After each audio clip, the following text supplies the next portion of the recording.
A very warm welcome, as I said, to our last session. I am not sure whether we have yet shared with you these wonderful illustrations that have been accompanying us through the different sessions. And so we thought before we begin or dive into today's session, we would like to take a little bit of a look back. What have we spoken about in the last 3 weeks? And what is the arc and the circle kind of that connects us, and where and how is the conversation that has emerged and that has grown over the last 3 weeks, where is it taking us today? So this wonderful illustration just gives us a bit of a reminder of what it was that we looked at the very first session, where we asked ourselves, why feminist approaches to habitat? What does that mean? What does that practically represent and mean? And so you will remember that we were joined by the HIC board representative for women's and feminist movements, Anna Falou, and she gave us an incredibly rich impression of how HIC's work over the last 4 decades, 40 years, has really been about valorizing and valuing our histories in feminist approaches work across various HIC regions. So very much from Latin America, Africa, Asia. We also had a fascinating discussion in which Anna commented on what changes have occurred over these years. And she very much painted this picture of transition and movement from women's rights to a conceptualization of gender rights, gender equality, so a lens that had expanded from focusing particularly on women's rights initially to a broader lens looking at gender equality and the conceptualization around gender. And then the question was, well, where are we now? What is the current moment? Where do we find ourselves? And she was explaining that the current approach that we are working with is very much from a point of view of visibilizing oppressions, and oppressions very much being in the multiple plural sense, and very much looking at how many different complex layers affect experiences of marginalization and oppression, and that feminist approaches to habitat that we are currently dealing with are really intersectional approaches. And by that, we mean looking from a point of view that is plural and complex, looking at our realities as having these very many different layers that inform marginalization and oppression. And that the purpose of these co-learning spaces, and they really are co-learning and advocacy spaces, is precisely to look from this view of plurality and complexity and to jointly build alternative paths together. We spoke about building social force cross-regionally, starting from the body to UN bodies as a kind of representation of different spheres that we move in. Session 2 was looking at concrete examples of how these different lenses and layers represent. And the topic of session 2 was very much focused on struggles against inequalities and violence. And what was at the core of this was really making visible, and this concept of visibilizing oppressions. And we had 2 very inspiring contributions, one from Mali, one from Uganda, looking at challenging oppressive customary and legal frameworks of land and housing tenure. Then we also looked at making visible and promoting human rights to habitat from plural perspectives. So we had,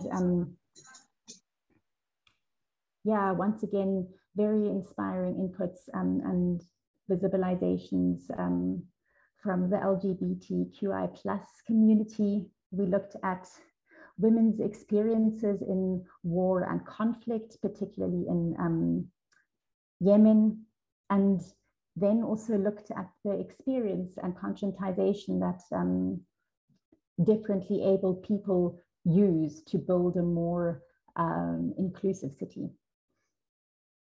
And so what came out here was very much valuing cross-regional approaches, and we started talking about what do collective approaches look like to address inequalities and violence. Session 3 last week, our wonderful illustrator Pilar was having some health troubles, and so she didn't, so we are still in the process of creating the graphic for session 3, although I believe that Pilar has joined us today, so thank you very much for that, Pilar. But just to focus on the content of session 3 was looking at care and the workplace. And again, we looked at what are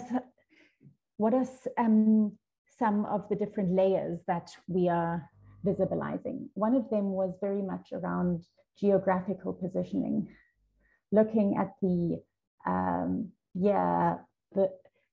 ways that rural,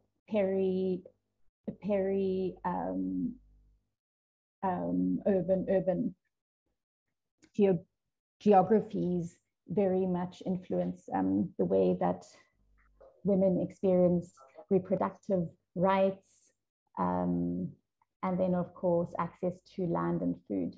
We looked also at gendered experiences of work, so some examples of circular economies and women's empowerment. We looked at work care and how basic services, particularly sanitation, actually also plays a very strong role in that, with an example from Senegal. Then something that kept on recurring in the chat was this, these concepts of breaking glass ceilings and detaching from sticky floors. We also looked at what does the caring city look like? And the video that we just saw very much speaks to that. Caring for oneself, others, and our environment. And I think what really struck me in that last session that we had, and that really builds a bridge to the session today, is that we were speaking, particularly in the chat, but also in the discussion around the necessity to bring about change and to bring about change in making visible that we need to name, but at the same time also fight injustices. And so the last session, we very much ended at looking at what are the concrete advocacy strategies that we can follow, plan together cross-regionally. And so we ended that session with a question and some time for us to consider it during the week, and to think about taking these different explorations that we've been on, this roadmap that you can see forming here on the screen right now. What do feminist advocacy strategies look like? And that's really the topic of the session today. We want to spend time collectively imagining the feminist city. We will be hearing about experiences from Jordan and then also Argentina. We will be looking at what does it look like to build transversal and cross-regional social force beyond this co-learning space? How do we take the relationships and the connections that we are building here? How do we continue with them? And I just thought I would like to highlight again this phrase that Anna Falou mentioned in the first session, which is just to remind us that co-learning and advocacy is really about looking from plurality and complexity and building alternative paths together. That's very much what we would like to do today. So once again, on behalf of the facilitators and the whole co-learning team at HIC, very warm welcome. I'm going to hand over to Hazem to take us into the next part of our time together.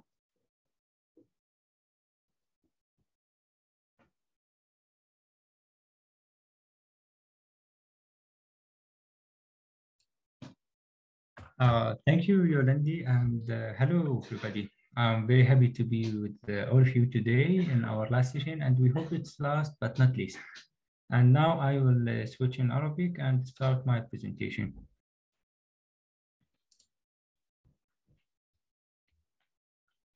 Just a minute to share the presentation.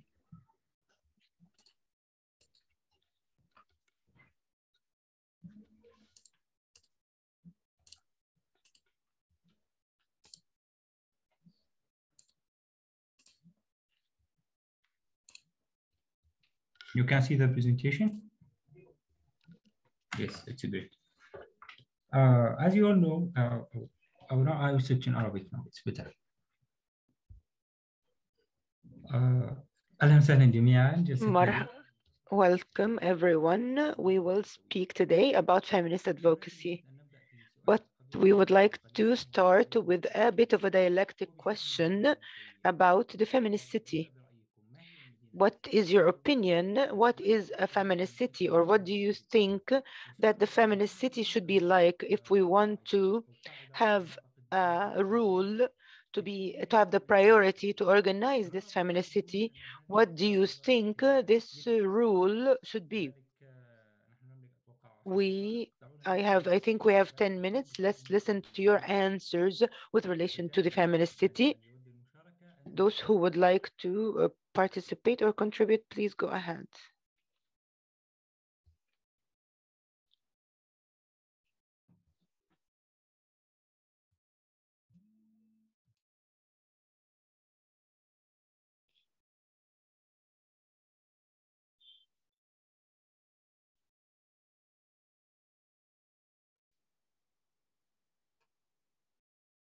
من يود؟ لا يوجد أي مشاركة. لأعيد السؤال. There's no participation. Let's repeat the question. We would like you to imagine the feminist city. How do you think it should be? And we can also frame it in a different way. If you have one rule to be implemented, I mean law, for this feminist city, what do you think this law should be?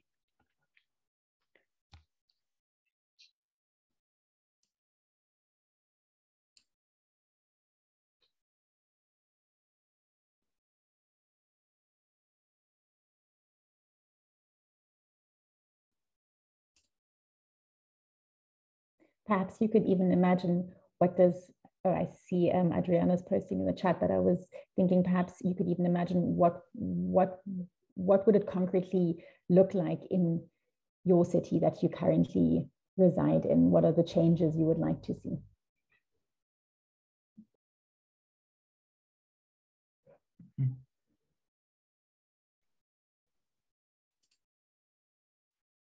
Hazem, if I may share. Yes, please. So for me,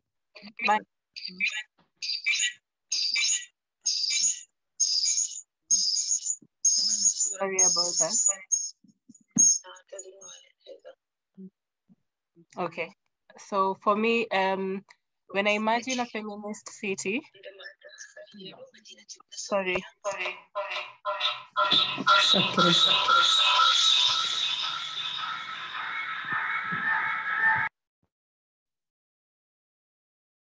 لا نخوف، تفضلي ديان. Okay. So I was saying that when I imagine a feminist city, I think about safety. I think that men, women, and diversities feel safe to access all areas of the city, to walk around in the city, to move about. The same way a man would do so, the same way a woman would do so, the same way different diversities would do so. So for me, that is my idea of a feminist city. Thank you. شكرا ديانا. نستمع إلى مارينا. مارينا، برأيك ما هي المدينة النسوية؟ مرحبا الجميع. Welcome everyone. In my opinion, the feminist city is the distribution or receiving health education without any discrimination on the basis of race, age, color, and also to distribute tasks in society to be respecting of gender in order not to put the burden on women only for certain tasks. Everyone in the feminist city shares the tasks, the care, the health care and education equally between the two genders. This would promote a healthy community as well as promoting change to the better. Thank you. Thank you, Marina. A very important healthcare and education. We will listen to Abdul Mawla and then Hala. I believe that the feminist city, the first thing is the idea of having legal protection, that everyone is subject to the law, because in many countries in our region, for example, women are not afforded legal protection, and therefore the law doesn't apply to them, whether with relation to healthcare, legal protection, or health inclusion in general. For example, women working in the agricultural sector in Egypt have not, the law doesn't apply to them, and therefore implementing or enforcing legal protection for women is one of the most important things in building the feminist city. The other issue is freedom and personal safety and security for women against all kinds of violence against women and harassment on the street, in accessing transportation, in all the details. If we are talking about the integration of women in this city in order for them to have access, I believe that protecting the idea of complete freedom and personal security in accessing public spaces, transportation, to walk safely on public streets, I believe these are the two main points that would be basic for a feminist city, as well as having details and instructions, as is the case with the traffic directions or instructions, and that any violations against women would be reported in ways to have a guide with instructions on the streets in general. Thank you, Abdul Mawla. This legal protection is in the core, at the core of the feminist city. We will listen now to our colleague Hala from the organization of the Bean. Thank you, Hazem. Thank you for this beautiful session. I believe from my point of view that the city would not be different from the village. What we want from women to be safe, to be for women to be able to use public transportation in an approach that is closer to our region. Women who don't have their private car usually are subjected to a lot of problems. Among them is her ability to access the places she wants to reach. And second is the psychological and physical security. And unfortunately, when we talk about cities, we are thus talking about the network of transportation that is usually not safe. But this is in the cities. However, when we go to the villages, there is no network of transportation to start with, let alone speaking about whether they are safe or not. Then we are talking about the availability of the network of transportation to start with, in order for women to be able to participate on equal footing with men in public life. In the Bean, we had a small study about why in certain seasons women's participation in some activities are reduced.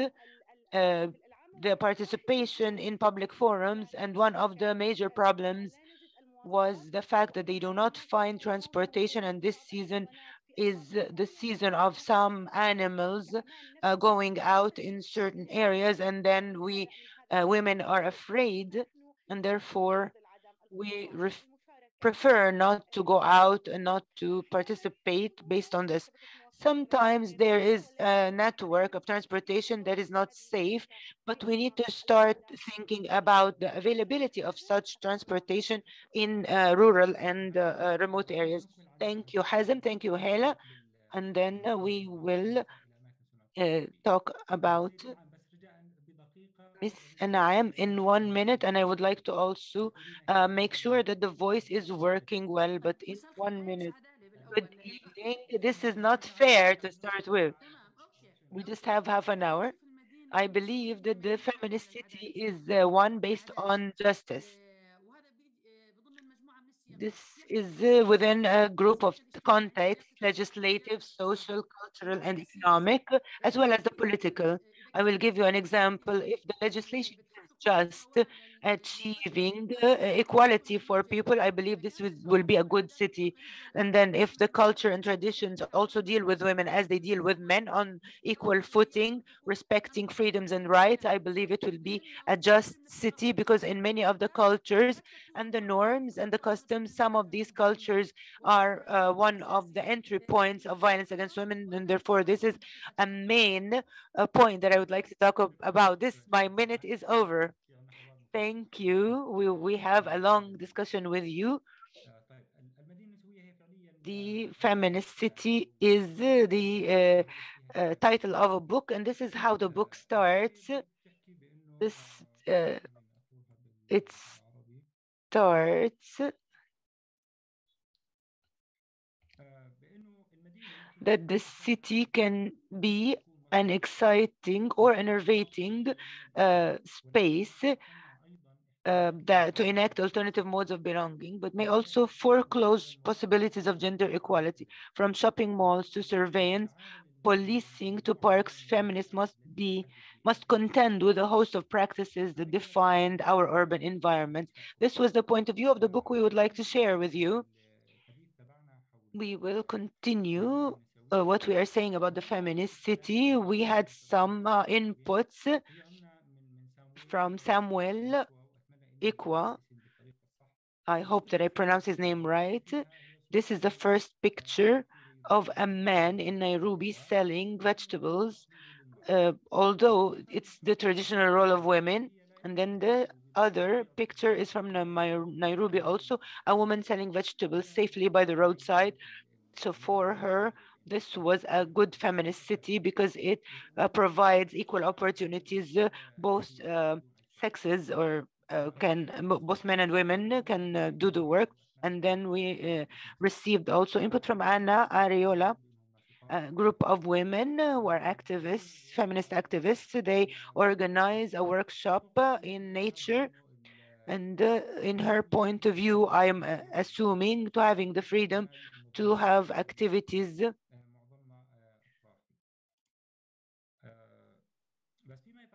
with relation to feminism, and this is from my point of view or from our environment in the Arab region. It is important and it reflects on the social practices in our countries, particularly with relation to the laws, the systems, and the infrastructure in the city. We had a very strange case in Jordan in a previous study performed by the Bean in a study called Promoting the Entry of Women or Access of Women. They try to know what are the reasons that are obstacles to women accessing the municipality councils, and contrary to what was expected, one of the major reasons or obstacles was that the fact that the network of transportation is either non-existent or lacks safety, and that prevents women from even thinking to nominate or to be candidates in election, contrary to what was being expected. It would seem as a simple reason. Now, we want to move to an issue that could be important from our point of view as a tool to is the power analysis. When we talk about power analysis, we are talking about a systemic process where we organize or try to plan feminist advocacy, the social practices that we perform in terms of laws in our countries. A lot of advocacy focuses on studying the change within the oppressive power, trying to convince them instead of challenging the power itself. And so through opening the process of decision making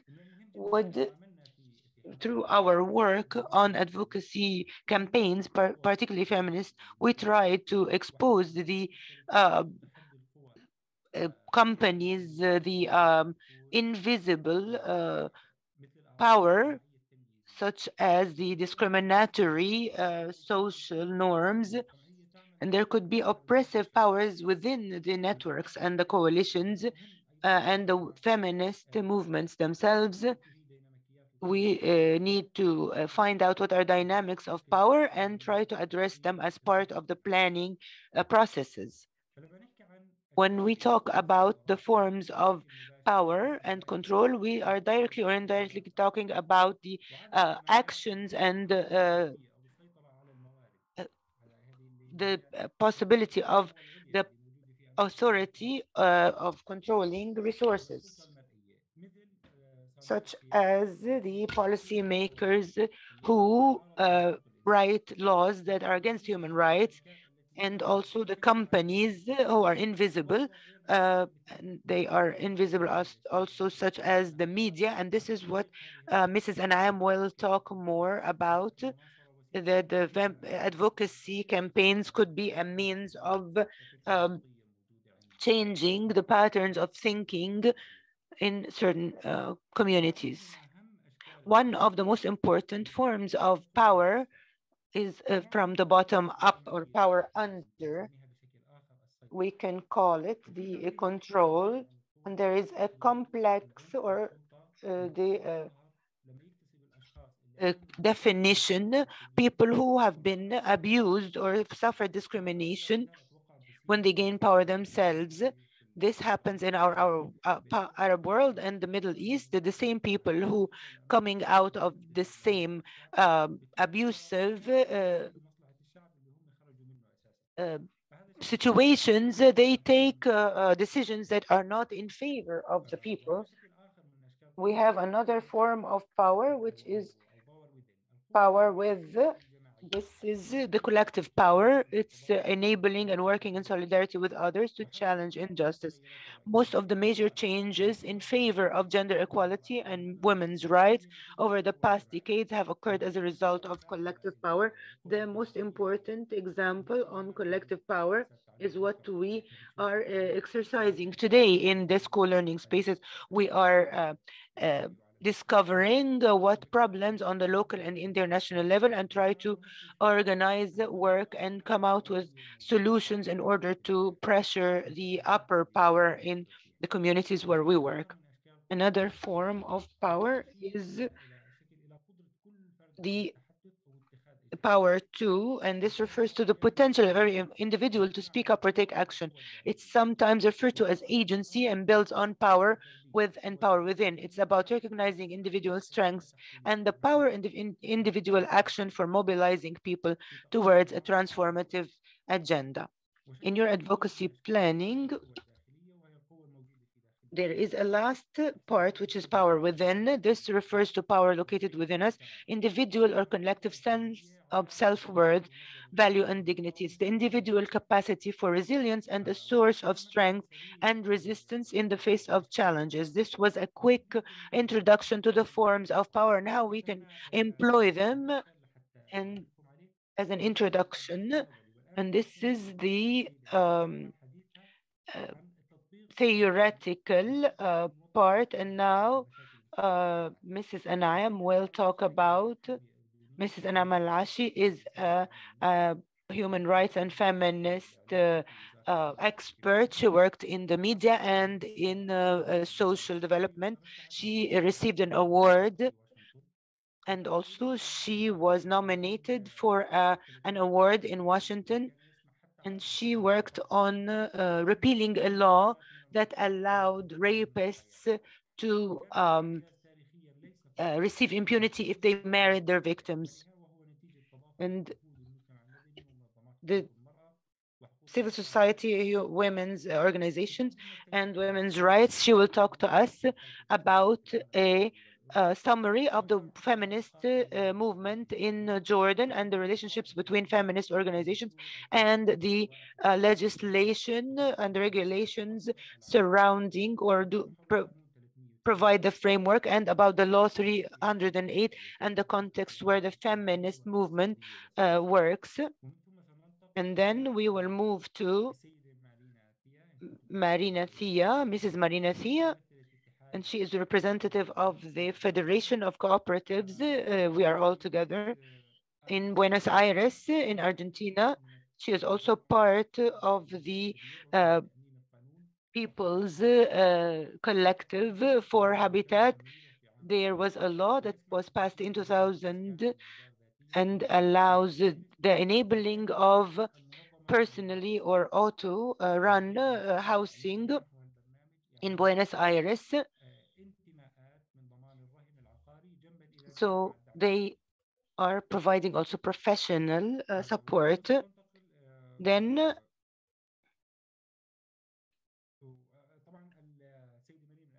Mrs. Marina is from Argentina. She will, her intervention will be in the form of a pre-recorded video. Mrs. Anam, within 20 minutes, go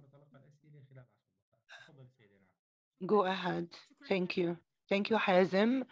Thank you for allowing me to participate in this meeting, part of which in the beginning I had a difficulty with the translation. I believe that I lost this part of the meeting. However, I will try to invest the 20 minutes available for me to talk about the role of the feminist movement with relation to some modifications that took place, particularly on the program. You talked about Article 308 of the Penal Code, advocacy campaigns how we can invest these campaigns in order to bring about change in any context. The example in Jordan, we will talk about Article 308 and the role of the feminist movement with relation to bringing about this change. The feminist movement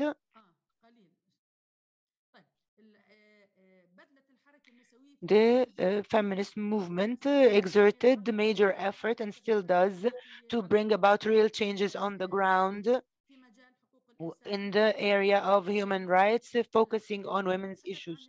When we talk about feminist movements, some people may think that they are restricted to women's issues only. However, in reality, feminist movements are interested in public issues and social issues. In Jordan, there is a group of organizations, feminist organizations, that work on a number of contexts. Each has its own agenda. Maybe there are intersections between the objectives on the agendas of these organizations. However, for sure, there are some differences according to each organization, their vision of the issues they can work on. With relation to the legal context or the legislative context, I believe that there is an agreement between civil society organization in Jordan, whether the rights or the feminist organizations, on the importance of having justice and being equal for everyone, achieving equality between all the citizens, particularly with relation to gender equality. This is a main part. We think always of the feminist discourse. Sometimes it could be what is taking against it, that it could be a bit harsh or angry during some rights demands. However, for sure, I believe that maybe the feminist discourse, we need to review it, and in order to because it is important for society and interested in all the social context for every citizen in this country, and therefore it is not restricted to feminist and women's issues. Particularly, some people try to accuse feminist movements as harming society. They may have Western agendas that are imported. There are a series of accusations against these movements and these organizations. I believe for this reason, with relation to advocacy campaigns, we need to work as a team and to work as groups in solidarity if we would like to bring about change or qualitative addition through our demands in Jordan. As an example, Hazem, in the program you sent me, you talked about, or you mentioned in particularly Article 308. The contexts where feminist movements work are different. Maybe the legislative one is one of the important axes worked on. And I believe that there are real achievements on the ground with relation to this context, because Jordan made more than one review of the Jordanian legislation, introducing many amendments, in addition to enacting a number of laws, such as the law with relation to preventing electronic crime or preventing trafficking of people, and also protection against domestic violence. And I believe this last one is a qualitative addition to the set of Jordanian law system. Some research points out that this law has some faults, but it was important for this law to be part of the Jordanian legislation, and then some amendments were added as a result of feminist demands and rights demands on the part of civil society organizations. And I believe that this was a qualitative addition. This is with relation to the legislative aspect. In addition to the personal status law, I believe that this law is one of the most important laws because it has to do with the family. It speaks about marriage, divorce, about the right of seeing the children, marital rights, even though there was a sort of sanctity to a certain extent given to this law, and that it is taken from Islamic law, and this is true to some extent, are based, such as marriage and inheritance, are based on Islamic law, but some parts needed amendments, and therefore these amendments were introduced to the personal status law. And I believe this was very important, an achievement of the feminist movement in Jordan, because they are the ones who first talked about opening the discussion about many of the texts and the articles of this personal status law. In addition, of course, to the election law and the social security law and many other laws, it is in Jordan's favor that there is a response, even if partial, to these demands. They added a lot of amendments to many laws. However, this is not enough. There are still many articles of laws and some of the legislation that require rereading and introducing amendments, either through cancellation or repealing if they are discriminative, or through amendments to some legal text. And this is what happened with the personal status law. Or also it could reach adding a legislative text, and this is what I talked about before, about having laws that were added to the Jordanian legal system. The feminist movement worked with many rights organizations on putting these demands in front of influencers and the decision makers in Jordan, and they exerted a lot of pressure, and they use the media. I believe that the media is one of the most important tools that can be used, if used correctly, that can bring about change, because I believe that the feminist organization used many of our strengths, um, and they built a number of coalitions. They opened discussions with the official institution, because you cannot bring about sensitive change without having dialogue channels with the legislators and the decision makers. And therefore, some achievements were made that were good, and I believe that on the agenda of the feminist organizations, there are still many demands being worked on. And then to talk directly about Article 308, in the beginning, it was risky because years ago, this text was accused of being unfair. To know what the content of this article is, it meant that if the person who committed rape, if he showed a marriage certificate of the victim, then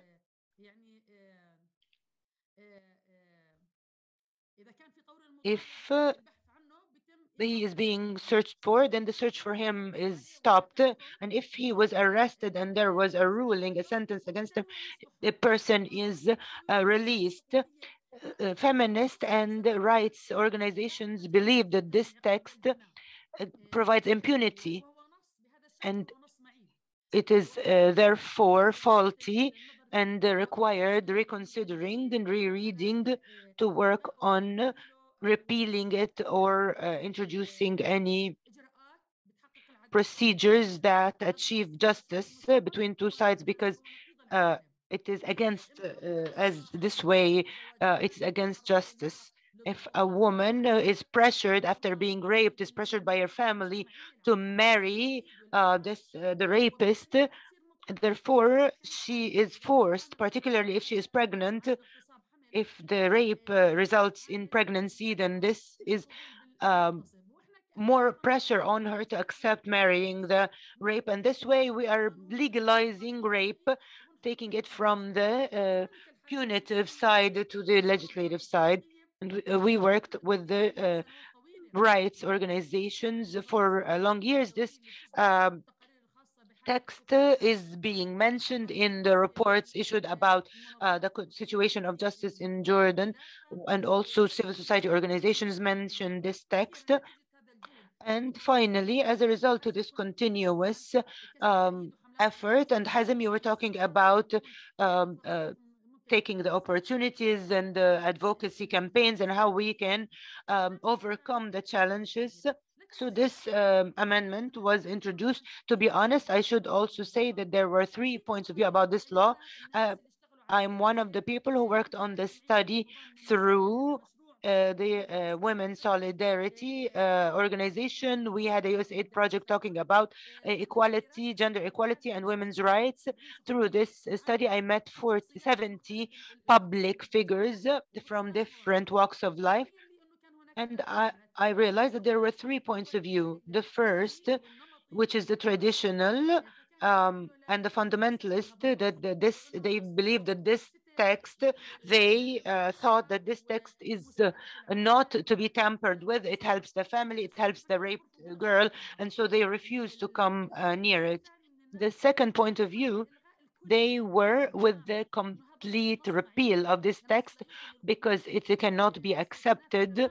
It is completely against all the rights, human and ethical points of view, and they believed it should be repealed. The third group, they believed that this text needed to be reconsidered wisely and to be studied cautiously before we go this way or the other, before we go with repealing or keeping it, because we know that all the procedures that are taken out of context and that are taken hastily, the required caution, of course. So their point of view was to have an accurate, a thorough study, and there was a recommendation. If we will go to the part that has to do with repealing the Article 308, there should be, in order for it not to be taken out of context, there should be a number of modifications or amendments. They went towards the repeal of Article 308, and there was a question, and what after the repeal of this article? There are other articles completely related to this text, but unfortunately, work is still ongoing to introduce these amendments or to reconsider on part of some of the feminist organizations, and some just thought it was enough to repeal Article 308. There are some judges who were talking about some issues that take you directly to taking into consideration the question, what after the repeal of Article 308? And this is an article in the Penal Code in Jordan. It's not a Jordanian article. It was there in the framework law and the Lebanese law, and our legislation are some of which are taken from other frameworks. The Italians repealed this text, and there were many amendments, and we repealed it, which is good. However, we need to work on the other part related to Article 308, and I believe that this is the main role for civil society organizations, feminist organizations, not to restrict ourselves to the repeal, and we should look also at the other texts that are completely related to this article. As an example, the Jordanian legislative prohibits abortion. Feminist organizations, some of them opine that we should have a different look at rape cases that happen within the framework of the family and that need a space that allows abortion. Also, some of the women's organizations, I believe they conducted research about aspects having to do with allowing abortion. In some of the Islamic schools and traditions, they allow abortion in the first days of pregnancy before this fetus has life. Some feminist organizations demanded to discuss or consider in a different way the issue of abortion in some cases, because allowing it openly, I believe there's a point of view that is sort of public that prohibits it. But when there is a woman who is raped by family members, and the pregnancy is in the first days, the demand was to allow abortion for such cases. The other part, the law prohibits it, but I believe because it is related to Islamic law, Sharia, and the sanctity of the soul and of human life, some people are reluctant to think about these texts, but it could be taken into consideration. And for sure, there must be some entry points. The repeal of Article 308 was impossible before that. And also, when the woman asks for a divorce through the court, it was also impossible before that, but rereading and reconsidering and doing ijtihad allowed for opening the door. And so the articles related to Article 308 need also this kind of intervention. The other part is the DNA test.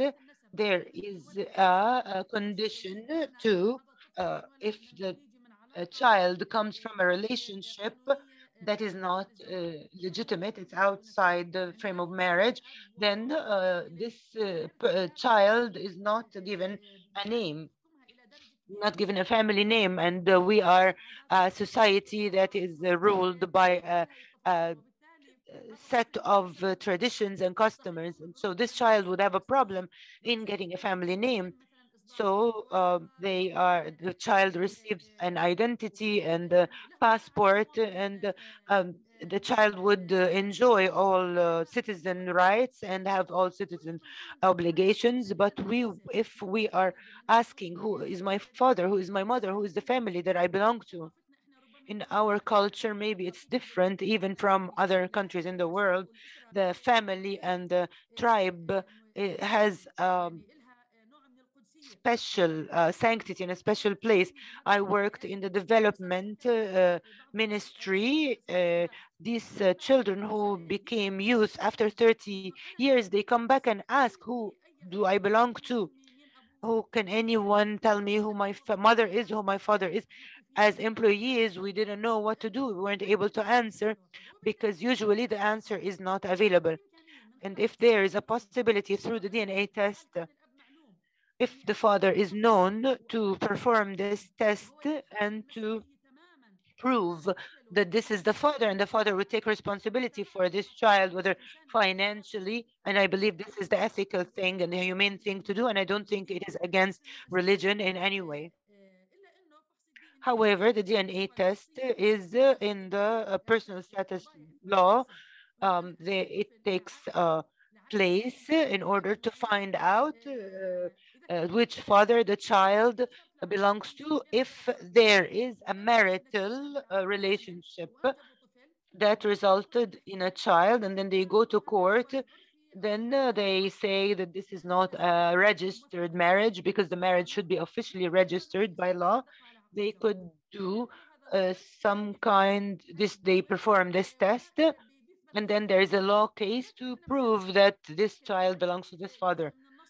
There is also part of the text that mentions that a child that is a result of an adultery relationship without any form of previous marriage, this child does not get to belong to his father, even though the father is known.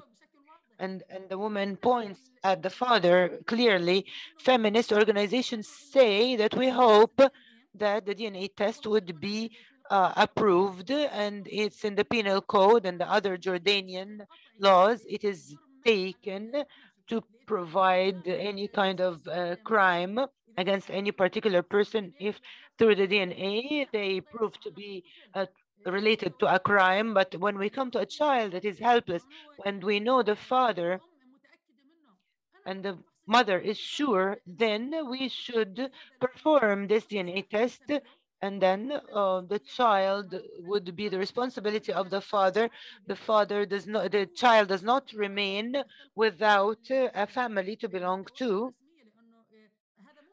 This could happen to a child whose parents are not known, or when the mother doesn't know who the father is. But when the mother is sure who the father is, particularly with with consensual relationships, some girls claim that it was rape, because it is more, I will stop here. I will stop.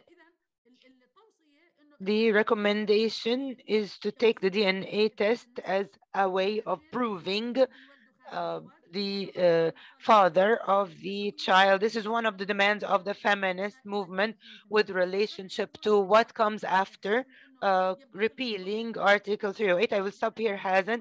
There are many other routes on which feminist organizations work, which is the social, economic, and political, and all move towards enabling and empowering women and protecting them against all forms of violence. Thank you.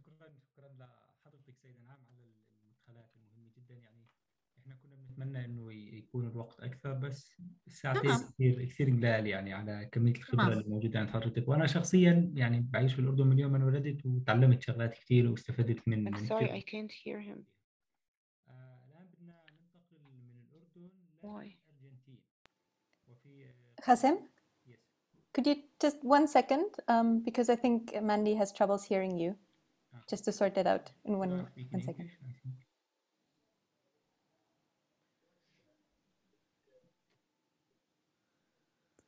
Mandy, you let us know when it's okay. I don't know why I don't hear him. I was hearing Mrs. Anam well. Can we try again? I think it's your sound. If you just maybe come closer to the mic or. Okay. Suppose my sound is lower, or I should speak in English. Try speaking again. Yes, Mandy سامعتني تمام؟ Is Hazen speaking on the Arabic channel? Are you?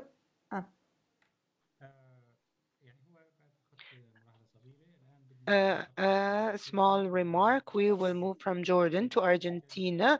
A recorded video for Marina Thea. Marina Thea in an issue not very far about what we talked in Jordan, and this is the objective of the co-learning spaces. Despite the large distance between the two countries, at the end of the day, the problems are close to each other. We will watch the Marina's video in 15 minutes, and then we will open the floor for 10 or 15 minutes of questions and answers.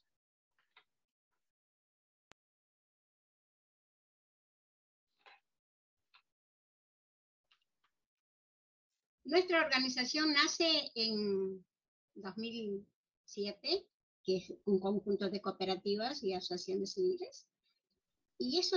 Our organization was born in 2007. Y con esta fuerza que hemos And it's a group of cooperatives and civil associations led by women, with women in the leadership. And with this strength and force that we built and fought for, we formed our organization. And we've constituted ourselves as a resistance against the housing crisis that's happening in the autonomous city of Buenos Aires in Argentina, which is the federal capital. So fighting for the right to the city and habitat is very, very difficult. It's not something that you do alone. It's something that you can do in a collective process and through collective organizing. And that's exactly what we did. And we know that women are the ones facing this crisis situation, a housing crisis, also in the economy and regarding work and labor as well. So who better than women at the head to face this situation? So in this movement, our clear objective was to aim at achieving access to a decent habitat through processes of self-management and through collective organizing, and also doing advocacy for public policies that could recognize and support self-management processes of habitat for people. So it was in February of 2000 when the law 341 was passed, and it established a self-management program which actually enabled access to housing through loans with 30-year mortgage guarantees. The law was aimed at people and families who were low-income people in critical housing situations, but they had to be in an organization, a verifiable collective like a cooperative or mutuals or a nonprofit association. So when we're talking about self-management, I'm thinking of two key sort of legs. Self-management is the optimization of resources that the state gives you. And the other part is from my point of view, from a political social construct, it's the construction of the subject itself or her or himself. Why? Because it teaches you the empowerment of things around land, for example, so that people can empower themselves. You begin to plan your own habitat, and no one's planning it for you. You're doing it yourself. What's the material that you want to use? How do you want it? If you want it to be black or white or what kind of, you have all of that freedom when you're doing your own planning. So in other words, self-management not only has to be self-management on the part of the state has to be present so that self-management can become a reality, but we as organizations also have to be a part of that. So it's a process that goes on par. So this was something, this law, which was achieved through the management of a progressive government. But then we began to see, the deepening of the neoliberal regime, and that was from 2007. So in 7 years before 2007, there were a lot of movements that were organized, women and men, that were being able to access this self-management funds. But in 2007, we sort of got our punishment, as I say. And that's what we say. That's when we were punished, because a neoliberal government came into power and in fact is still in power. And it was in 2007 when the threat against this and the possibility of repealing the law and eliminating the budget for self-management began. So that the permanent disarticulation of the struggles of the cooperative movement began. There was a lot of wear and tear. And in the face of all of this, the role of female cooperative members continued and continues to be very, very important. So, because they're facing these struggles of fragmentation, of being disarticulated. So in 2015, the National Habitat Collective was formed to form a group of social organizations and to start the national law of self-managed social production of popular habitat. And so it was in 2016, we presented this idea. This was the first time we did present our own legal initiative. And unfortunately, due to the bad experience that took place, and despite the fact that we're organizations with a long history, the debate, having debate on the bill wasn't possible, it wasn't achieved, and it wasn't incorporated the way that it has to be when we have a parliamentary state as we do. So we lost that appeal. And then it was after 2019 when we tried to present a proposal again. There has always been resistance. And so in May 2019, we presented again, and it was presented in the Chamber of Deputies to debate, but it was impossible because of the pandemic as well, the elections and a series of things, so it was not ever debated. But this time, all of this learning process has taught us how to do networking, right? We know that as much as we are organizations, we can't do it alone. We have to be interconnected and look for other parliamentary strategies, connect with deputies and senators who accompany us in this process to be able to achieve a new presentation. And that's going to happen right now in April this year, as well as in these laws that have been both the 341 law and other laws, which have also been achieved because of our networking with other initiatives in other countries, like the FUFAM in the case of Uruguay, and in Brazil, and in Mexico right now at this moment, there are colleagues from Venezuela who are promoting the national law of popular self-management, and that's also happening in Brazil. And this is something that's really important for us as women in the cooperative moment, because when we begin to achieve the law of voluntary interruption of pregnancy, it kind of wakes you up, you know? It's an awakening where you see that, you really see that not only men can do things, that we don't have to be and cannot be dominated only by men because of being a woman. It's not that you can't direct, that you can't manage, but this law that promoted that, it really provoked fervor in the streets, and it made us wake up and realize that we as women can do things, and if we have our bodies and we have respect for each other, then we are free to inhabit our territories. You know, you have to get organized, you have to search and seek things out. You can't just sit there. The organized town is a transformation. And to continue organizing ourselves from the bottom up is important, because organizing from the bottom up is important because there's just no struggle without grassroots organization. There's no struggle without women, without the feminist movement, and these strategies for all that we've had many strategies that we've had to interconnect and articulate with senators, with deputies, with legislators in many different spaces.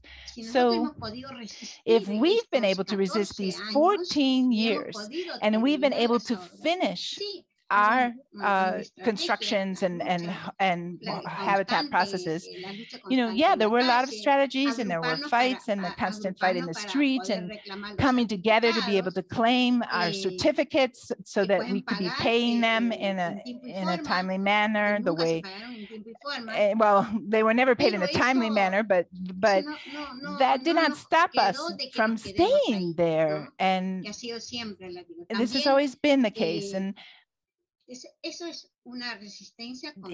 a constant resistance. So at first, maybe we were alone, but later you realize that you really can't do it alone. So you have to connect with other organizations that also have that idea of organizing, of having a decent habitat, of not being pushed out of the city, and fighting for the right to the city from within it as well, and to be part of that debate too, because it's not a matter of criticizing though and doing nothing, but fighting from within. You know, that famous word, the right to the city, the right to housing, the right to live in the city. So we've resisted and will continue to resist, and every day our organizations get stronger and stronger. So when the organization is stronger and more solid, and you know where you are going and what you're aiming for, that's very important. Organizing is important. So is consolidation and transparency and having democratic debates, all is part of the strategy.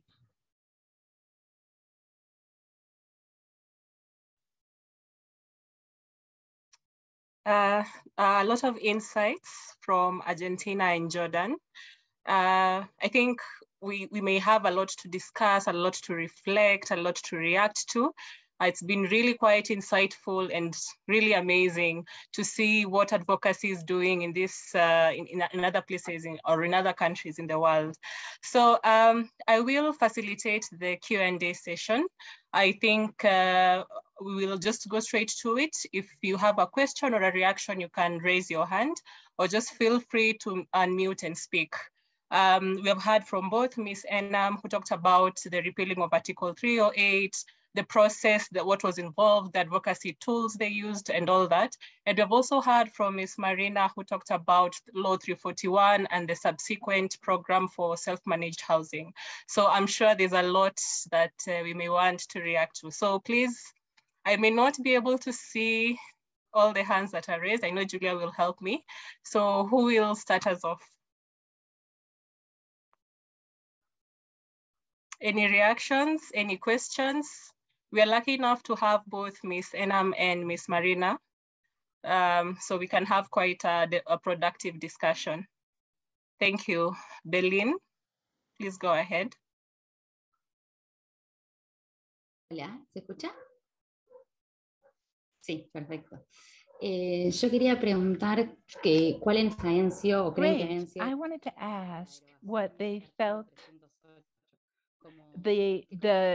what would you redo in the case of the revocation of the law 308? You know, what were the arguments, or what was it, the way that you organized, or were there some specific actions that you did of street mobilization or at the Congress level? What do you think of all of the things that you did would be the most important ones to replicate to have such an achievement at the legislative level? Thank you.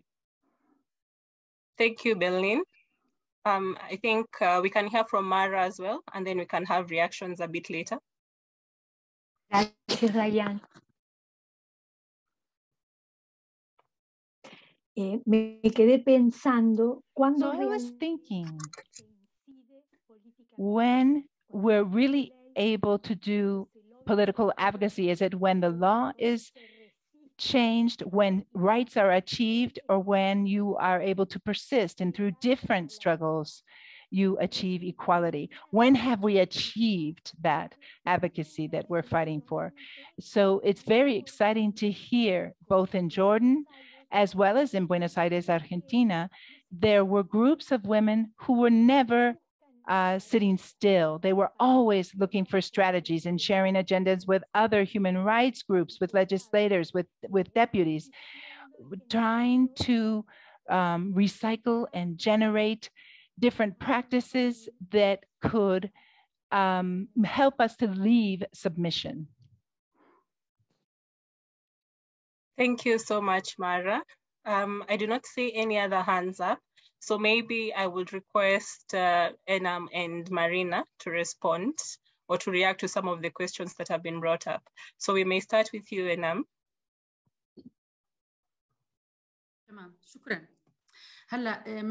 Thank you. Through the practical practice of the repeal of Article 308, I think, and a number of specialists go this direction as well.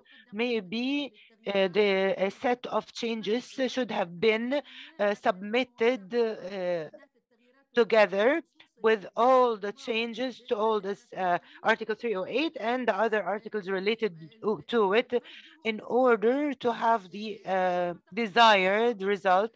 I believe there is a chance in the current situation to work again, to have new alliances and to shed light directly on the relevant articles in order to achieve the right result from the repeal of Article 308. I affirm that many organizations recently have been looking at the other related articles, and God willing, there would be a chance for some interventions.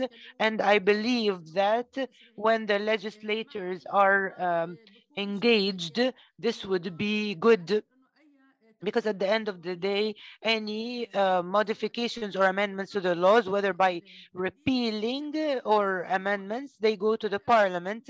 I believe they are main partners in any process to bring about any change in the legislation. Thank you. Thank you so much for that reflection and answer to the questions. Marina, do you have any thoughts on the two questions raised? That is, yes, thank you. Please go ahead. Gracias. Thank you.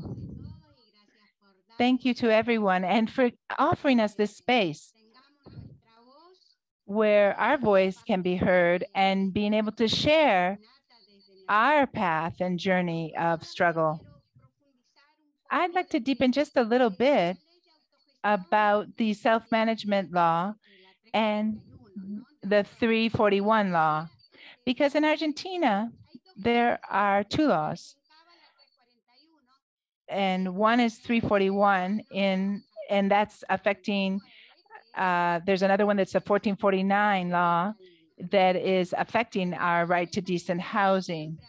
But these laws have always been a result of struggling from organizations. And so that's important to emphasize, because if there isn't any struggle, if there's no fight, then there's no achievement, there's no win.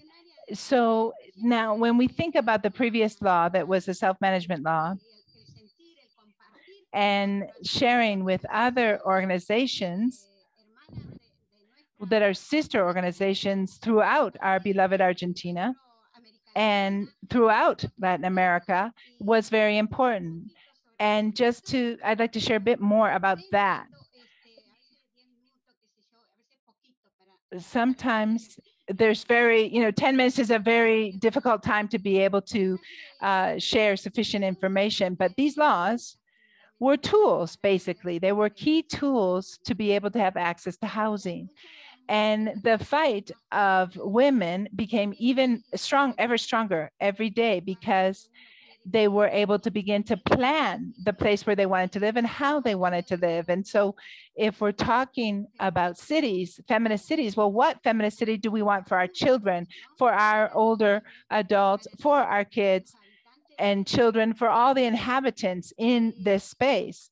So I wanted to go a little bit deeper into the law itself, because the self-management proposal or bill, as I said in the video, it's before the parliament state, and it's going to be under debate again through articulation and with allies and different organizations, and in fact, even sister and brother countries and other organizations, because having unity is really important. Because if there isn't organizational unity in social and political spaces, then it's very difficult to keep walking forward. So forming ourselves as a coalition has been so important in having this third chance, an attempt to address the self-management law. And so we'll be presenting this law to be able to present in an event with the ALBA movement. So I think that the struggles don't end here. The struggles fighting for different proposals or bills, it's not just to put a law into a file folder. Really, these processes help us to learn more and to seek unity, and that unity in social and political sphere, and not be thinking about our own home, our own space. No, we have to think about organization and homes and spaces and habitats of all. So we are hoping that the third, the third is we're not out until the third strike. And so we're very hopeful that we'll be able to put our 20 years of experiences of struggle of men, women, and people in the streets to achieve this objective. So brothers and sisters, who are behind the cameras today, you should know that we are in the process of fighting for our habitat in Latin America. Thank you so much, brothers and sisters. Thank you so much, Marina, for that. I see everyone nodding and really reacting to you, and of course to also Ms. Enam's contributions to this conversation. So Enam, I see your hand is up. As you raise or respond to any question or issue, I think there's also another question for you that Roxana has asked in the chat. And that is, did you obtain results in favor of a case relating to unwanted pregnancies or caused by rape? So maybe you can also respond to that as you also share your reflections. Thank you. Thank you. With relation to the pregnancy resulting from rape, I talked in the context of the intervention that usually the children from these illegal relations there is an institution, the social development ministry is in charge of them. My intervention points to a point about the use of DNA to prove the children's father, who he is, in case the father is known. When the father is not known, some documents are issued through the official institutions under different names. I had a question to Marina. She talked about abortion, the voluntary abortion. Can you give me some information? You are asking for voluntary abortion law. There are laws against this law, and who are they? Are they traditional? Because I think we have some common points in many of these countries. Thank you. Marina, any reflections on that?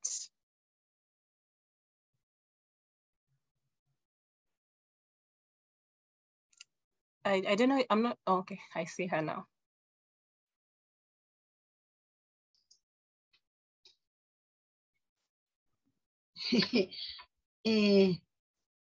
La ley de voluntaria del embarazo ha sido... The voluntary interruption of pregnancy law has been a law that took forever to achieve. It was not something new. It took decades. We who were behind it, supporting it, we were involved in many parts of the process. Feminism had a lot to do with their support, with their lines of argumentation. The history of feminism supporting abortion has been long, but it was not easy at all. It's still a bit controversial. And if there are no political agreements, that couldn't have happened. We had to compromise. The different attempts to have the law approved.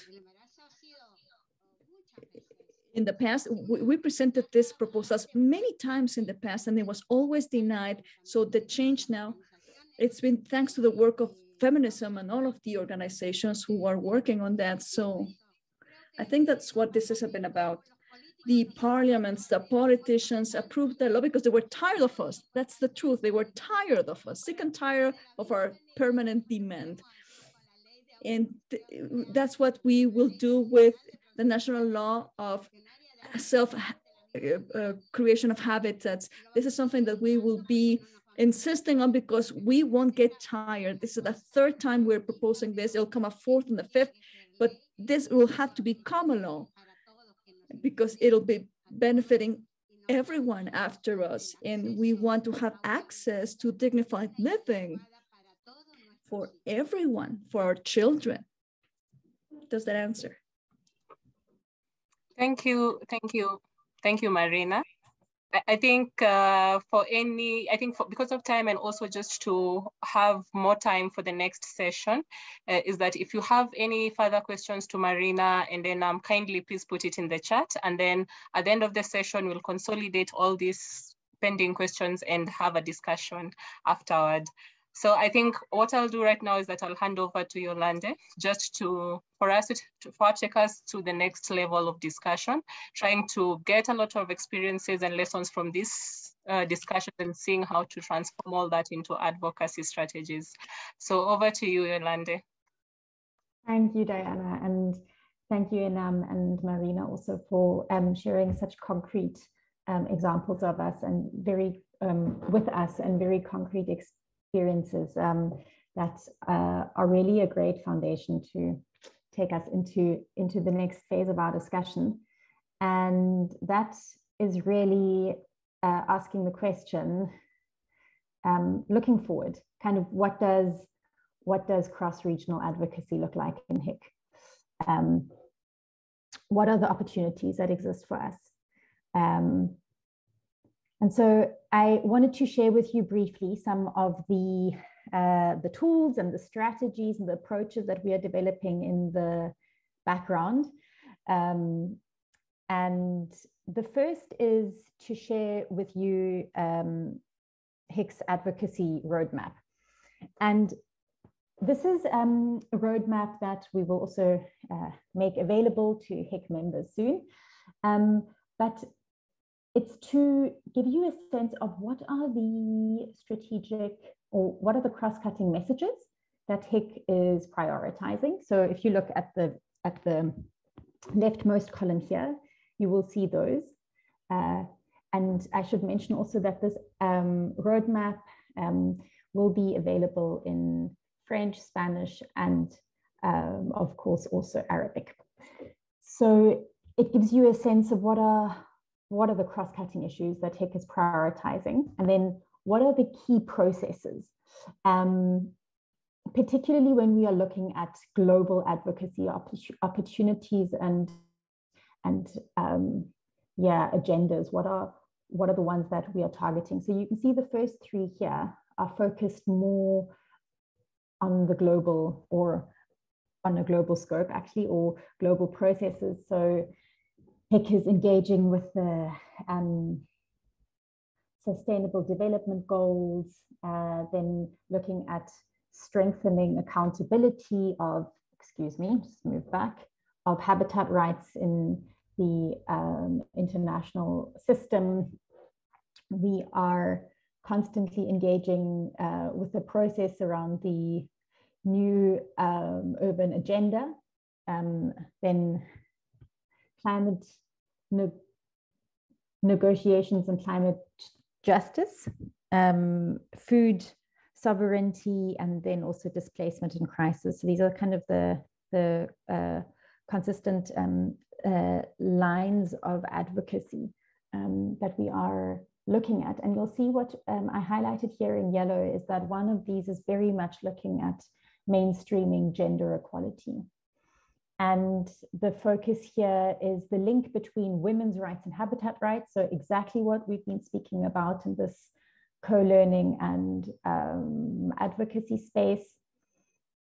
And then also strengthening the coordination of women's groups inside and outside of HIC. In terms of HIC's sort of advocacy roadmap and focus on gender, it's really got a double role, so to speak. So on the one hand, our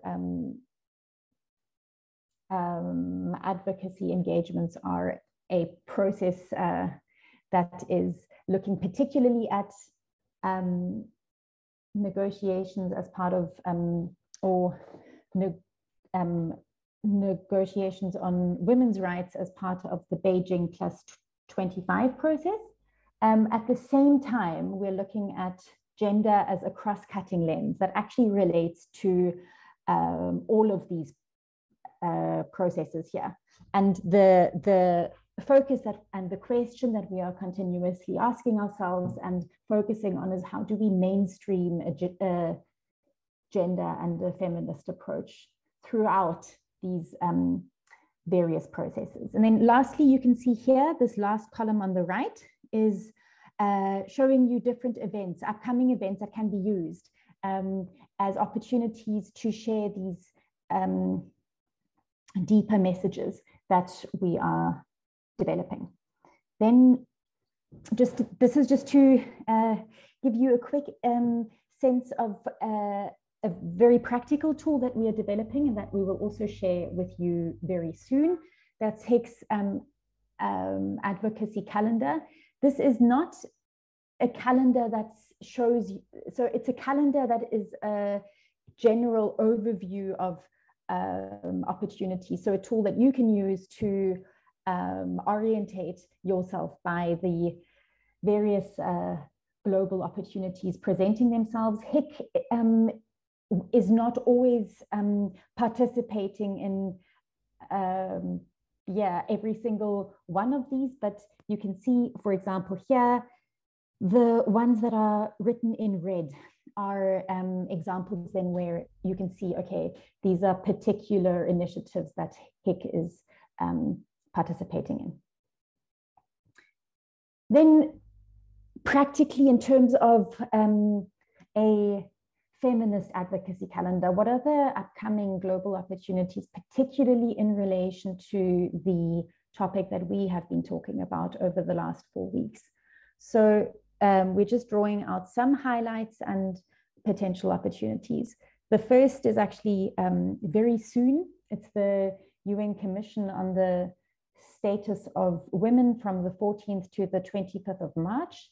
You can see that the general theme is focused on climate and disaster risk reduction. And then we have some HIC members who will be participating and then also organizing parallel events.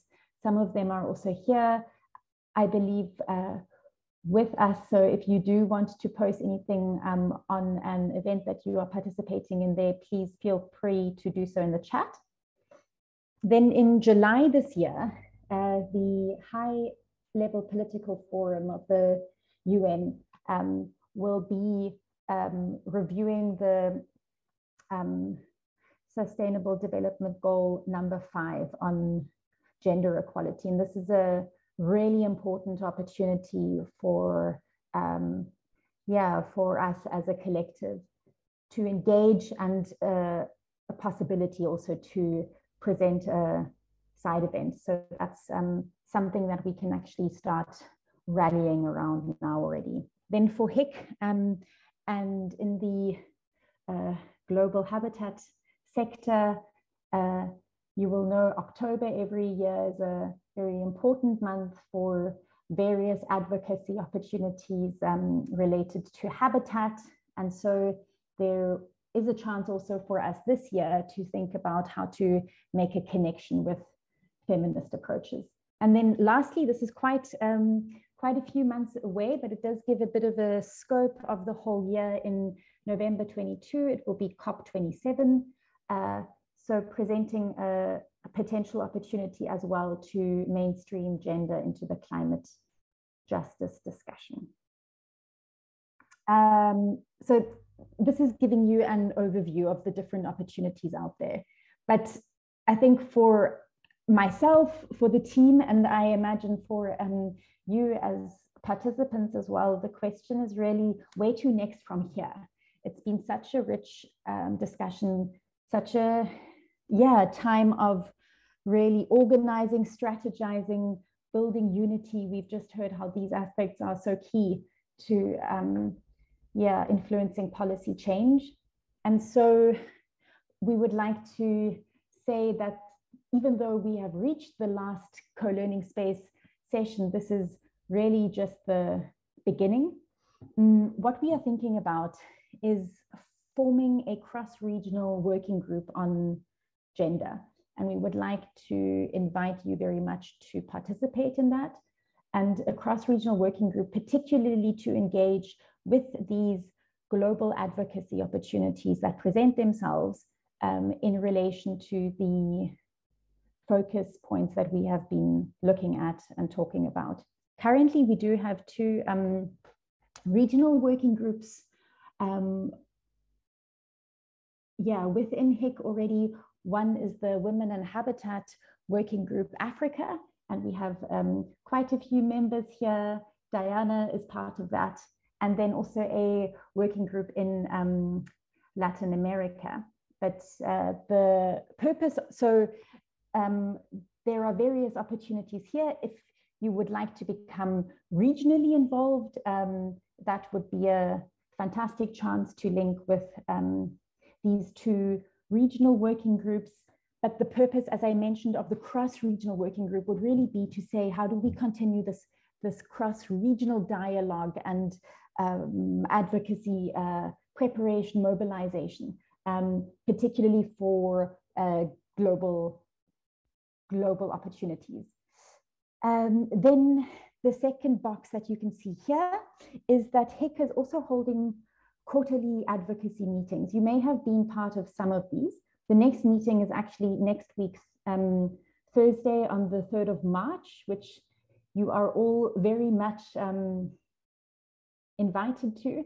And the purpose of these advocacy meetings is for us to come together as a coalition globally, look at various advocacy opportunities coming up. And the advocacy roadmap and the calendar that I presented just now will be updated on a quarterly basis linked to these meetings. And a potential idea really is to say that actually the cross-regional working group on gender would then also be linked to these quarterly advocacy meetings, and then have a space at these meetings to share, network, present, galvanize support on particular opportunities with the broader coalition. And yeah, so that's those are two very concrete opportunities.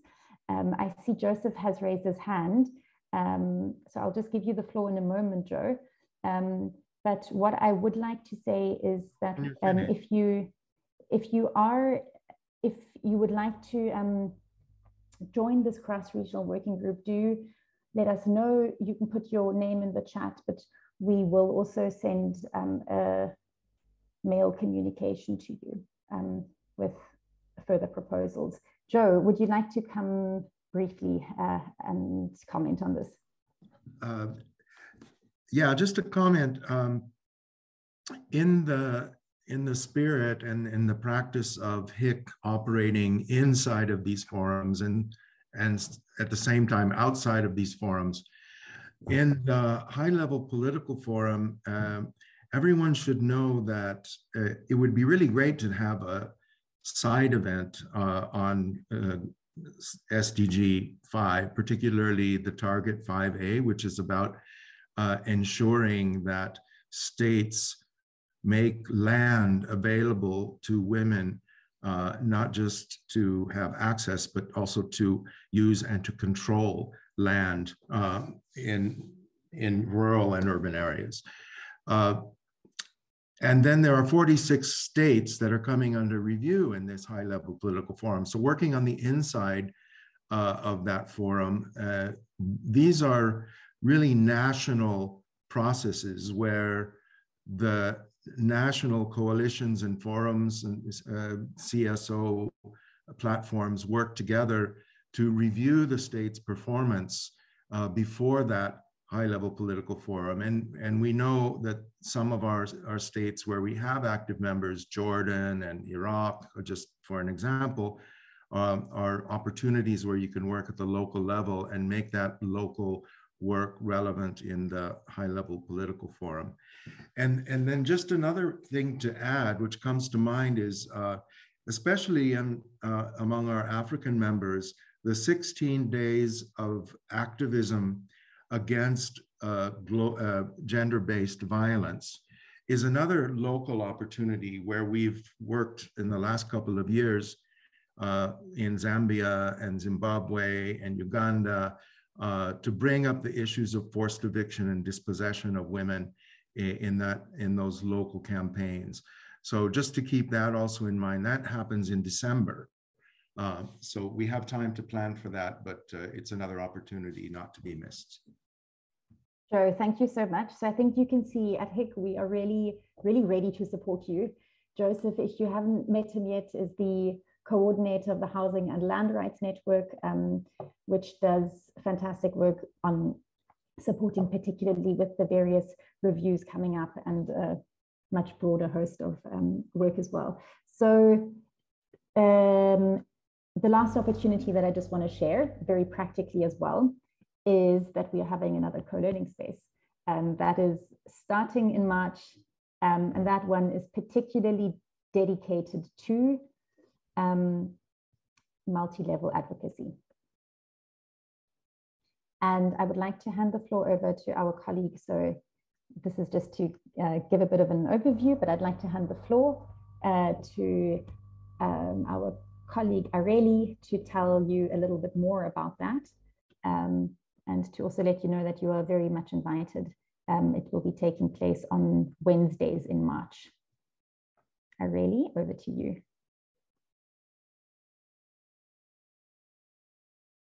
Claro que sí, muchas gracias. Saludos. Yes, thank you very much. Hello, everyone.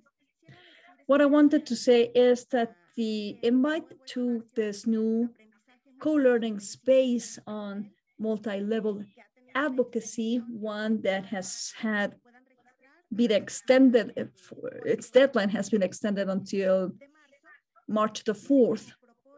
The purpose of this effort is that both the member organizations within HIC as well as our allies to jointly reflect so as to reach a common understanding on advocacy and to be able to improve on the skills, the strategic capability, the social strength that HIC creates along with its allies and friends. How are we going to do this?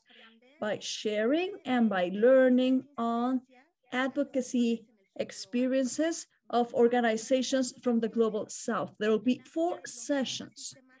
The thematic emphasis is the one that has been shown by Yolande. One first session that will be meant just to get to know something about the advocacy, understanding advocacy is the title of it. A second session which will be centered on human rights and advocacy in that context. The third session which will be on advocacy and the global development system, always considering all the levels, local, national, regional, international.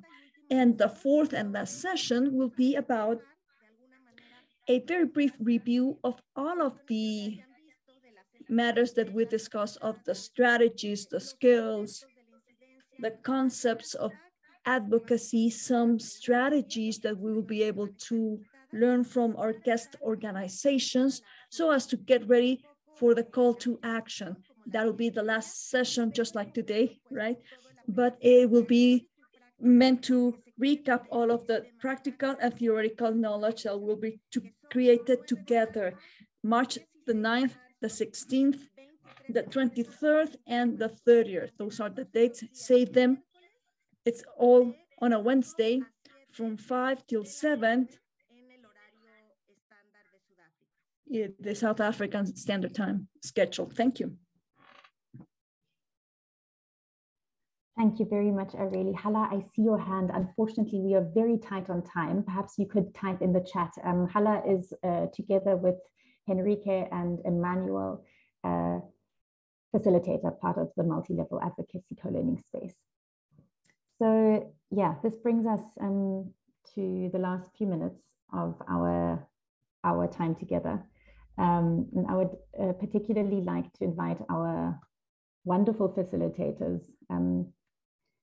6 really dedicated, committed people who have spent the last 3 months or more even thinking very carefully about each of these sessions, connecting across time zones, languages, connecting with various speakers. And so I'd like to ask the question sort of as the co-learning space is coming to an end, what is the most important thing that you take, that you are taking from this time of co-learning together, and what are the connections that you've made, and what do you want to do with them? And then perhaps also you could reflect a bit on how you see yourself contributing to cross-regional advocacy. We would love to share this question also with the rest of you, but we'll do that through a Google form. But for now, I'd like to hand the floor to our facilitators. And I'll just start with the person who's at the top of my screen, which is Mara. Con mucho gusto. Gladly. I wrote down several things which really made me think, and I'm still reflecting on them after what I've heard today. What am I taking away, especially for my organization? I work with a feminist organization in Argentina, which is called SICSA. The executive director is Ana Falú. So many of the things that were discussed when we spoke about feminist cities, those things, that's what we deal with every day, but being able to hear from your voices about the realities from other regions, this has allowed me and all of us in our organization to have a different perspective and to be more convinced that we are on the right path. We feel more certain. Creating social strength as HIC does, and thank you, by the way, thank you for all of the resources so that the language barriers were sorted out and all of our cultural differences. Everything was seamless, very smooth. So we and our team, we learned that the stories are very similar in spite of our differences. So something that has brought many results was many times just to meet so that all together we can denounce, we can support one another, we can do the human rights defense. Because not everything is advocating where HIC is already working. It's about finding other opportunities, local, regional, but having a regional, international space where the agendas are scaled up, that's something that is of the utmost value. So I will invite the rest of the team in my organization so that we can keep on following up. We are part of the regional Latin American work group, but we want to do even more with inter-regional matters, cross-regional matters. Thank you for that. Thank you, Mara. Diana. Thank you, Yolande. Thank you, everyone. My name is Diana Washira, and I work with Pamoja Trust, which is based in Kenya. And what we do is we focus a lot on facilitating or organizing communities to claim their rights to the land and space. These sessions have been very interesting for me, a lot of learning. It has been really nice to hear lived experiences from all over the world and to see the similarities that happen between what happens in Kenya and what is happening elsewhere. But other than the knowledge and the cross-learning, I think another thing I take from this is the motivation. I've had a lot, or I've experienced a lot through this space on how far advocacy is going in other regions, and the kinds of tools being employed, the kind of spirit, the kind of togetherness and unity that exists, and some of the really strong outcomes that are coming up. So that motivation is really important. And I think it really feeds into the advocacy spirit that is needed. I think another matter I'd like to also share is really how to package this feminist discourse. Today, Enam said something that I really relate to, especially within the context of Kenya. Having that feminist discourse brings about the context of, it's to bring harm, it's to bring contention, it's just for the women and all that. But I think a lot that we have discussed here is that this feminist discourse is for public interest, so that then whatever kind of political or the social force that we build is for the benefit of everyone. So then that is something that I'd really also pick and mainstream it, and also have discussions with my colleagues and our networks in Kenya and our coalitions in Kenya to really mainstream that discourse and present it as a discourse that is for everyone's interest. And generally, I think it has been a space for also making friends, for making connections, and I really look forward to having more conversations within the working group. Thank you. Thanks, Diana. Hazem, over to you. شكرا يولندي. سريعا باختصار الشيء الأهم الذي تعلمته، يعني ربما بدأنا العمل. We started to work since August of last year. That I learned that the problems are similar. Jordan faces different. I thought that Jordan was facing different challenges than South Africa or Kenya, for example, but in reality, I realized that we share all the problems, and this changes my way of thinking about how we cooperate. We need to create joint spaces, and we had these sessions had far-reaching ideas. I believe now that cooperating together is the main way to have a stronger power of all the people worldwide. And therefore, this is the great thing I learned. In addition to all the inputs from Argentina, we learned how they insist on solving their problems and how they persevere to end any violation against human rights. We learned also from South Africa this issue as well.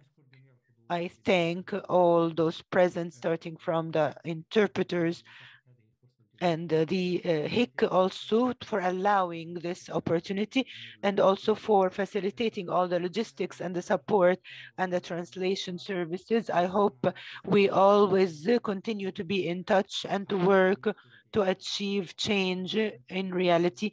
Thank you very much. We enjoyed with you over the past 4 weeks. Thank you, Hazem. Marina, next to you.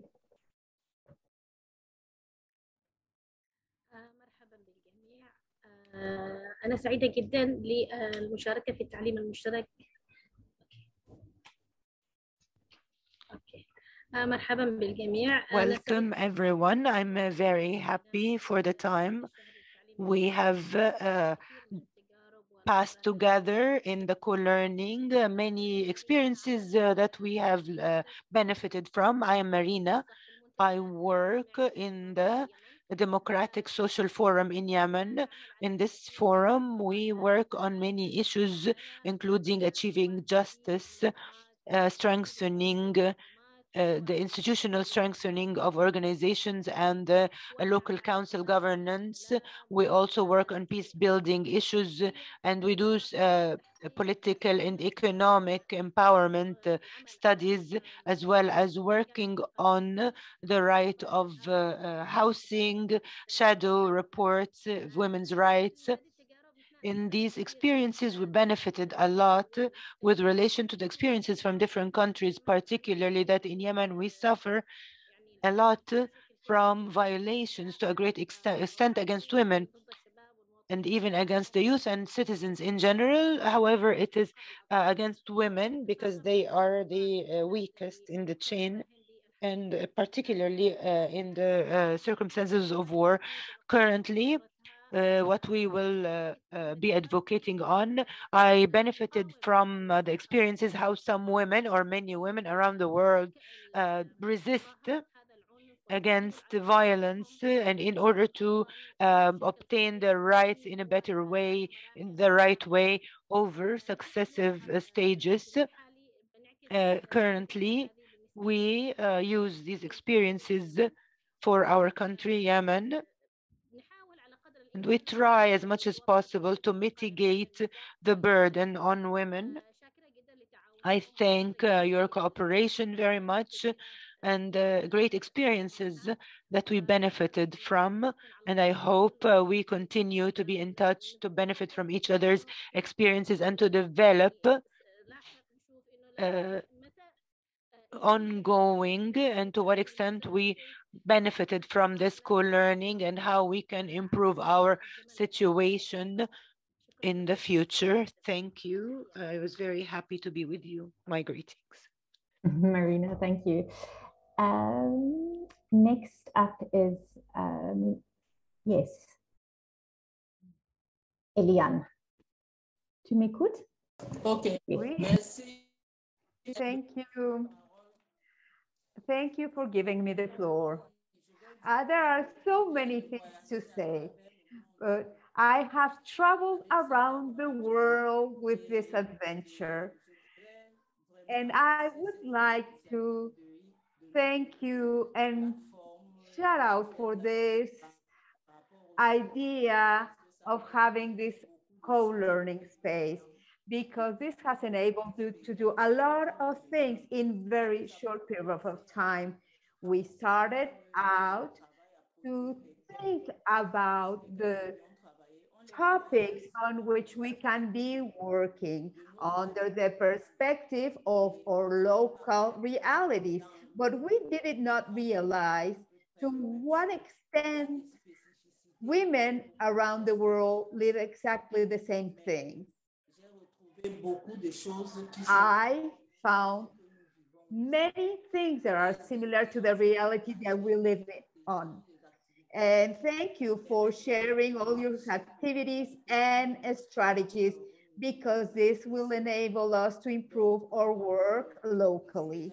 I appreciate very much that we have followed the chronology because we started out to address women's issues in our organizations on the ground, and then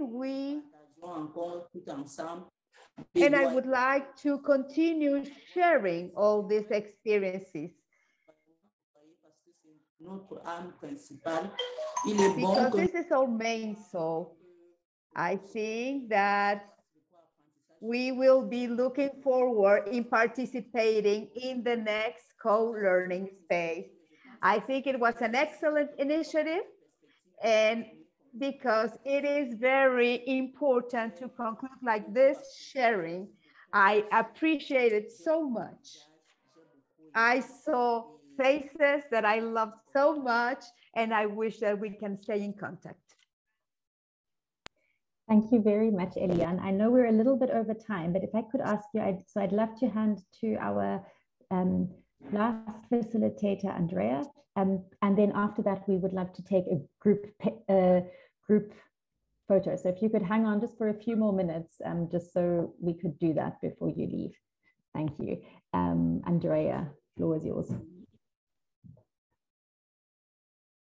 Hola. Hello. First off, thank you. Thank you to all of the HIC team and also the interpreter team. First off, for having the idea of having a co-learning space, and then for all of the work and effort that you've invested, all of the planning meetings and the willingness to have extra meetings so that we could be following up on every detail. Truly, here in Argentina, we represent a collective of different organizations, and seeing that there's another collective like HIC who's organizing in this way very efficiently and very well, and having tools on hand for this to be able to continue to strengthen ourselves as an example. I hope that this co-learning space can be just one step more in all of our timelines, and we can even begin to say that after this co-learning space, we begin to see new strategies or other meetings and new alliances at the international scale.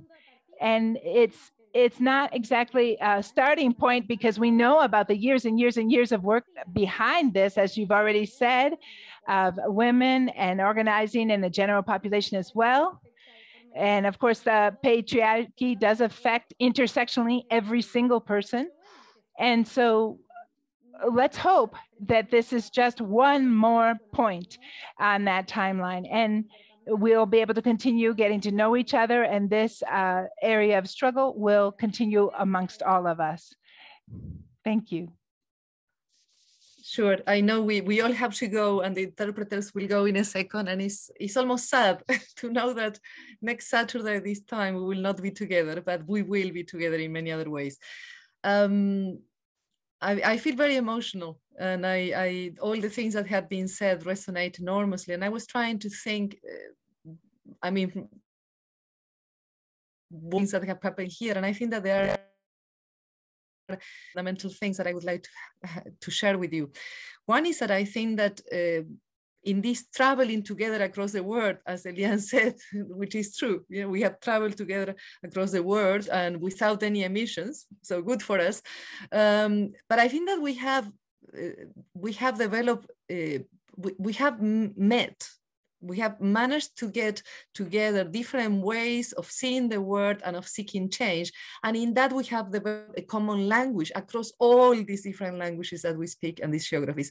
And that's extraordinarily important to coalesce, you know, to work as a coalition. The second thing that I feel that is also very important to highlight throughout the 4 sessions is that there has been a lot of flipping the script in terms of a prevailing narrative. So we started talking, or we started taking issues with certain things, and really we're changing a lot, some of that. No, there was a lot, perhaps more emphasis at the beginning or at certain points about, for instance, the importance of helping women. And And today I feel that we are closing saying, well, actually there is no change, as Marina reminded us, there is no change possible without women. Change needs women. It's not that women need to be changed. I feel that there have been flipping in many other directions. We have flipped distance into proximity. We have flipped fear in many cases and sadness into hope. We have flip divisiveness, or perhaps the fear that we are too different to work together, into togetherness. And this is something that you all highlighted. And importantly as well, and to conclude, I think that we have flipped awareness into much more, awareness into capacity, collective capacity to act. It's not enough to know about the issues. It's not enough to worry. We need to work together. So as everyone said, this is only the beginning of a very important relationship. And I think that is only left to thank everyone, to thank all the facilitators for their amazing work and commitment in crafting this space together. All the participants for just just contributing endlessly, just bringing everything.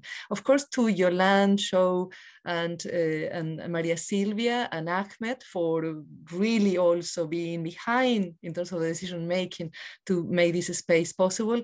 To Julia, who has been, Julia, Nadine, Areli, Heather, who have been facilitating, every detail with so much care and love and thought. And last but not least, to our wonderful team of interpreters that have made possible for us to really develop a common language and understand each other and come closer. So thank you so much to all. Thank you.